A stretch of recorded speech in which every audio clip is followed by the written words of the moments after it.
When I came to this body, I was the most junior member of the United States Senate and the second youngest.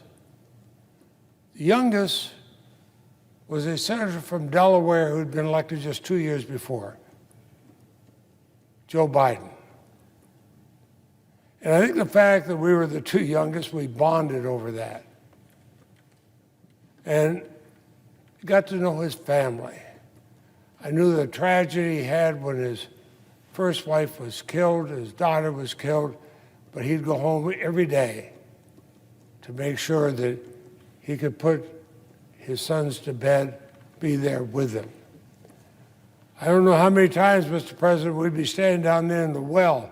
He's looking at his watch. He said, "What time do you think the last vote's going to be? Because the next train to Delaware is at such a time."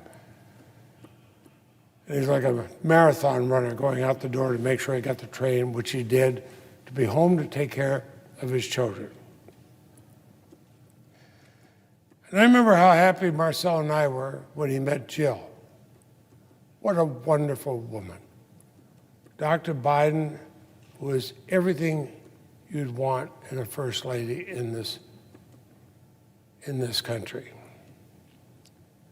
We had the privilege of traveling with both of them, seeing the love and the joy they had in each other's company, the love and the joy they've shown in their children and grandchildren, and continue to.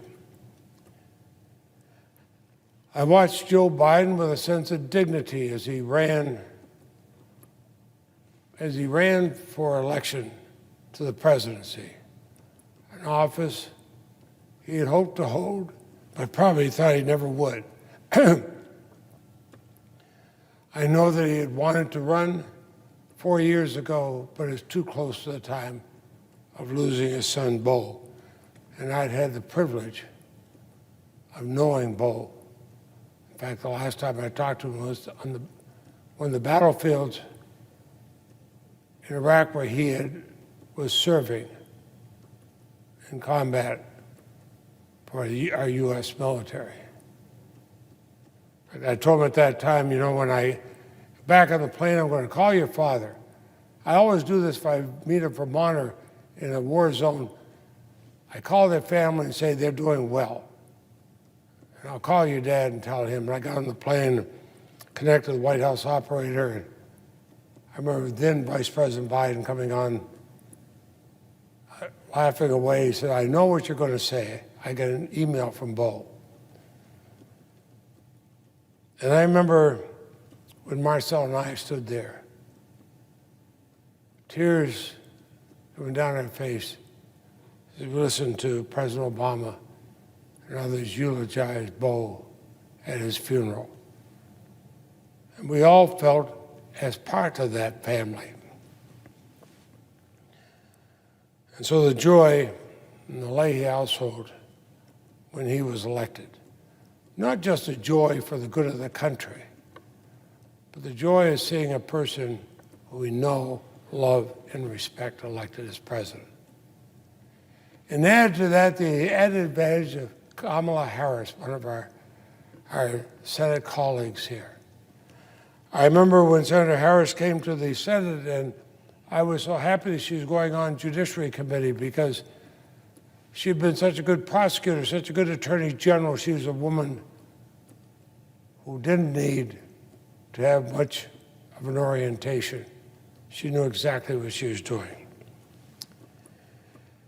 We've gotten to know her and her husband and admire her so. And then when she spoke, as they accepted the fact they were president and vice president-elect, when she spoke and said how proud she was to be there with President-elect Biden, but how proud she was to speak to her background, immigrant parents, coming here,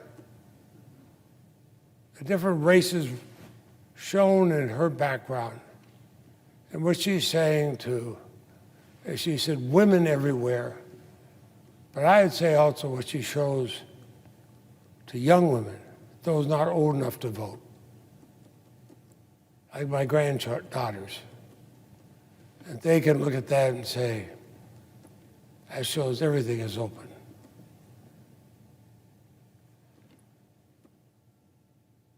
You know,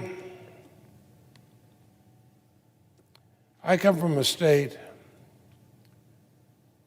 where it's unusual to be elected the first time because, well, I'm the only Democrat ever elected to the U.S. Senate in Vermont's history, sort of the youngest also.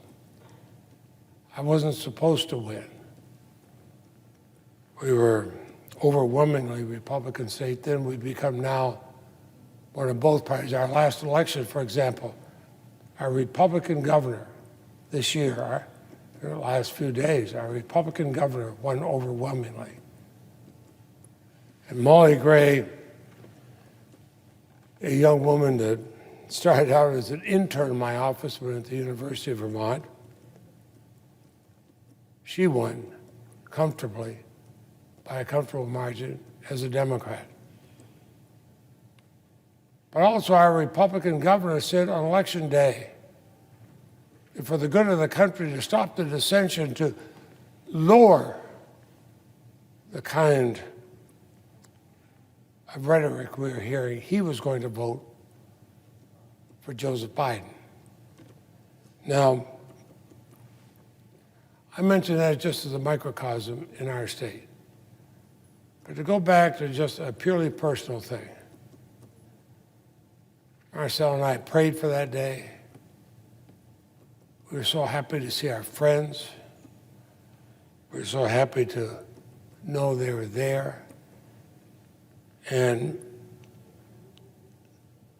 as one who's known Joe Biden from the day I came into the Senate, and I still remember to this day him coming over to greet me on the floor and saying, "Glad to see us young people here."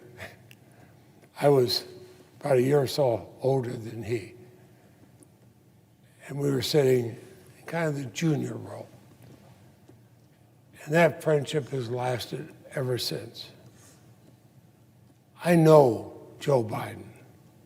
I know Jill Biden. I know the United States of America. And at a time when we are so torn apart, these are two people who can bring us back together.